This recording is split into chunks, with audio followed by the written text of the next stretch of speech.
Imagine finding a barely used sailboat from 2021 with only 150 hours on the engine and thinking you have discovered the deal of 2025, until the surveyor's meter jumps and the math becomes merciless. Thousands of panic-bought boats are now decaying liabilities, the owners cannot afford to sell, and the buyers cannot afford the risk. Why does the COVID regret fleet threaten to turn bargains into financial traps? Here is what you need to know before you even think about signing that check. Start with the hull. A boat that sits collects more than dust. It grows a beard. Barnacles and green slime creep up the waterline, turning a crisp white bottom into a biology experiment. 6 months without a diver and the cooling system is choked with growth. That is not just ugly, it is a warning. Underwater metal fittings left unchecked become a buffet for electrolysis. A diver will tell you that zincs that should protect the propeller and shaft are half-eaten or gone. The prop starts to pit, and a neglected seacock can seize shut, trapping the boat in a slow-motion breakdown. Above the waterline, the sun does its own work. Canvas that once looked sharp now cracks and flakes at a touch. The bimini top, faded and brittle, offers about as much shade as a worn-out t-shirt. Even the upholstery loses the fight. What looks like a fresh cockpit cushion often hides mildew and foam that has gone soft from years of humidity. Every visible patch of green, every sun-bleached canvas is a bill waiting to land. The diver's rule is simple. If you can write your name in the slime, you are already paying for repairs you cannot see yet. These are the surface symptoms, the kind you can spot from the dock. But the real damage starts where your eyes cannot go, and the cleaning tax is only the first invoice in a long chain of regrets. A surveyor doesn't care about fresh wax or shiny rails. The real test starts with a meter pressed against the hull. That digital readout tells the truth. A dry core reads around 0.8, but 2.4 means moisture has invaded the laminate. Water trapped inside doesn't just sit quietly, it spreads, feeding rot and blistering. Repairing a saturated core is not cosmetic work. It is a structural rebuild, often running $6,000 to $25,000, depending on how far the damage has crept. The next stop is the cooling system. Heat exchangers on a boat left to idle in a slip are a magnet for marine growth. When seawater stops flowing, barnacles and algae settle in, clogging narrow passages. The first time the engine runs hot, the owner blames the thermostat. The surveyor blames neglect. Flushing a heat exchanger or replacing a seized seacock is not a quick fix. It is a bill for $1,500 to $3,500, and that is if the corrosion has not spread deeper. This is the cleaning tax in action. It is not just about the diver's fee, it is about the chain reaction that starts when routine care is skipped. Moisture readings above 2.0, invoices for emergency cooling repairs, and the looming risk of delamination all land at closing. These are not theoretical numbers. They are the hidden liabilities that quietly erase any supposed bargain. The meter does not care about low engine hours or the owner's stories. It only cares about what is rotting below the surface. A lending officer sits with the numbers. The screen shows a $200,000 loan signed in 2021, fixed at 4%. The monthly payment, $1,480. That was the dream. Affordable, predictable, almost like a second mortgage. Fast forward to 2025, and the same boat is worth $150,000 on the open market. But the loan has not shrunk to match.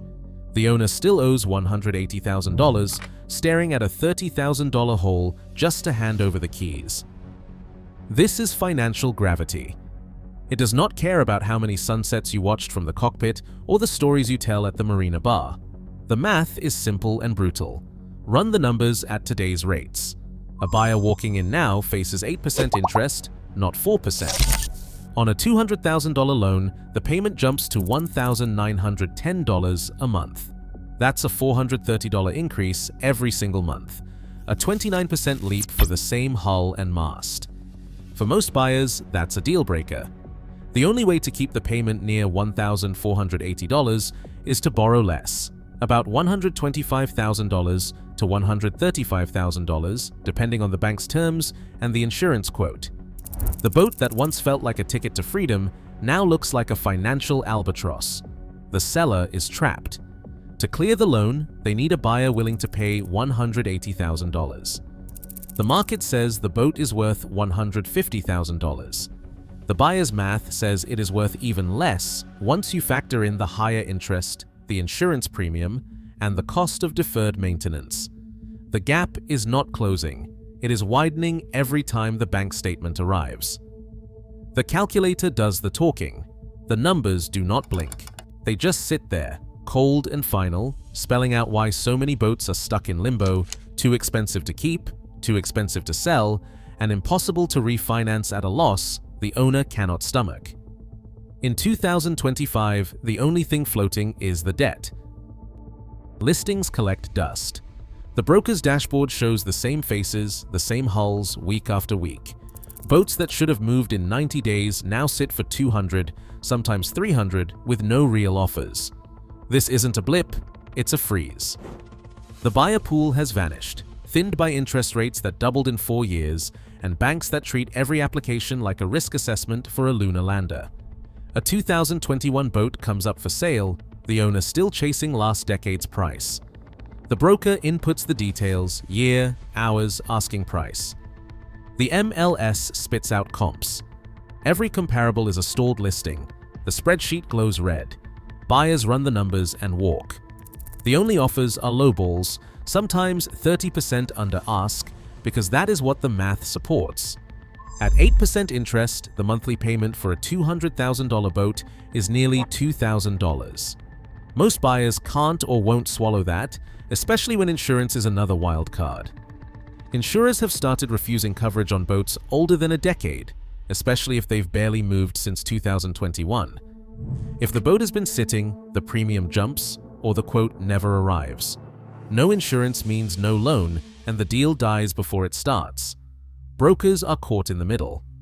They field calls from sellers who still believe their boat is special, immune to the market's slide.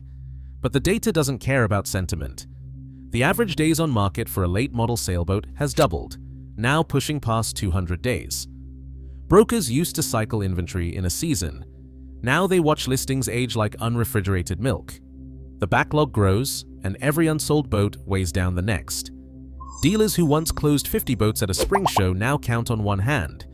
The market is saturated, but real buyers are ghosts.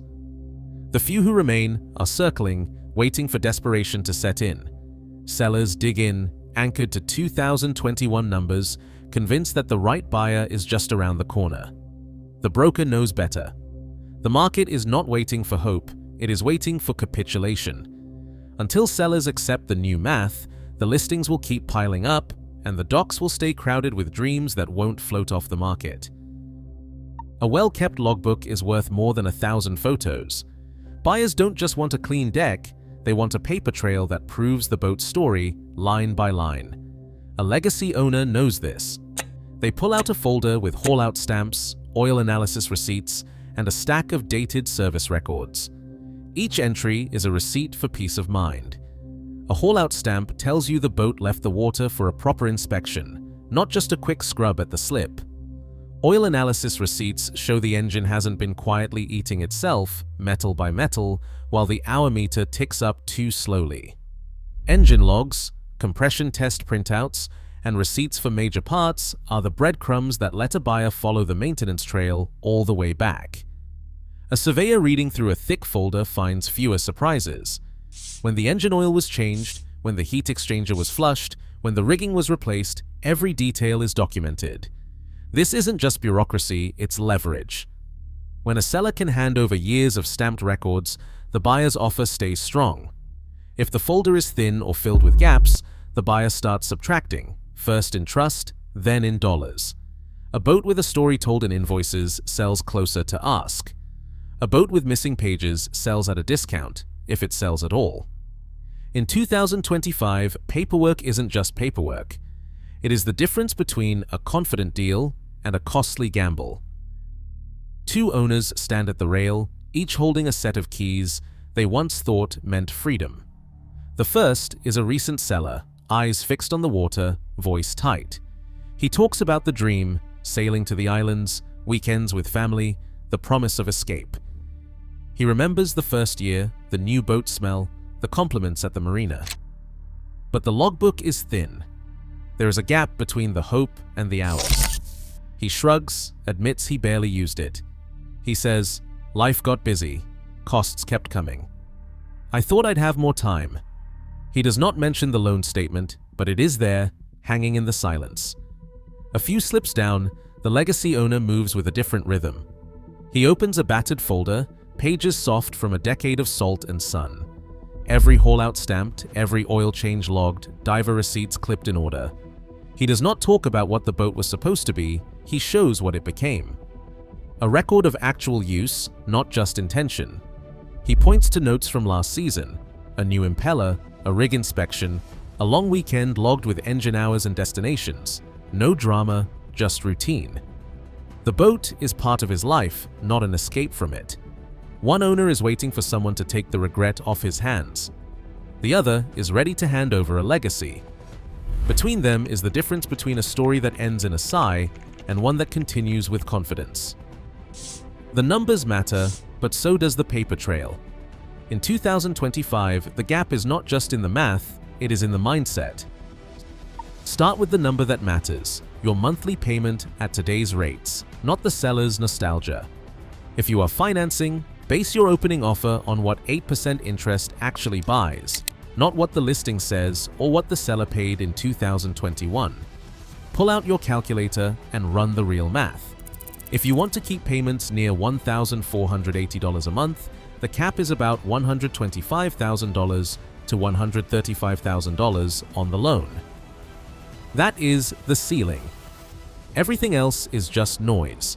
I am not negotiating against your memories or your loan balance. I am negotiating against the bank's math at 8%. Here is my number, and it is not personal, it is arithmetic. Lay out your offer, backed by the payment calculation. Do not get pulled into debates about what the boat should be worth. The market does not care about last year's dock parties or the upgrades that never got used. If the seller pushes back, mentions what they owe or what they paid, hold the line. I understand your position, but I am not here to backfill the gap between your loan and the market. If you cannot clear the note at this number, I wish you luck with the next buyer. This is not a lowball, it is reality. The only leverage that works in 2025 is the cold math of high rates and deferred maintenance. If the seller cannot accept that, you walk.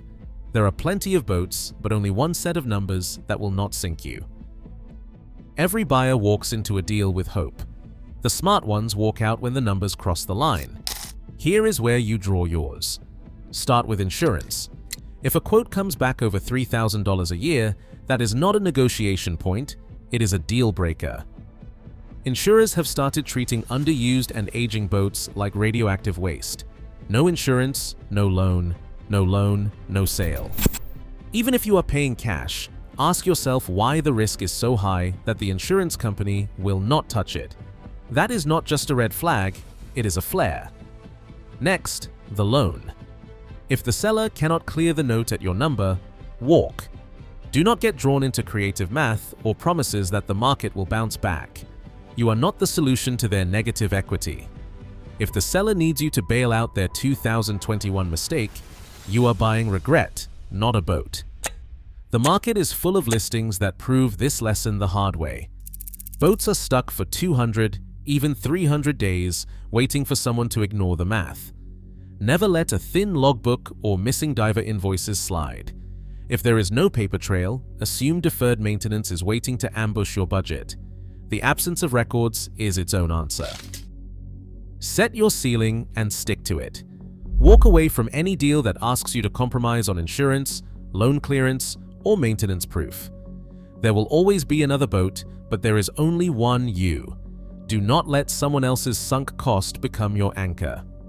Remember, the math does not care about your memories. Financial gravity is real. Today, more than 20,000 late-model sailboats linger on the market, each a silent warning that wishful thinking doesn't pay the bills. As negative equity and rising rates redefine what a deal looks like, financial gravity is unavoidable. In 2025, competence, not nostalgia, keeps you afloat. The math doesn't care about your memories, and neither will the next surveyor. Let me know your perspective below.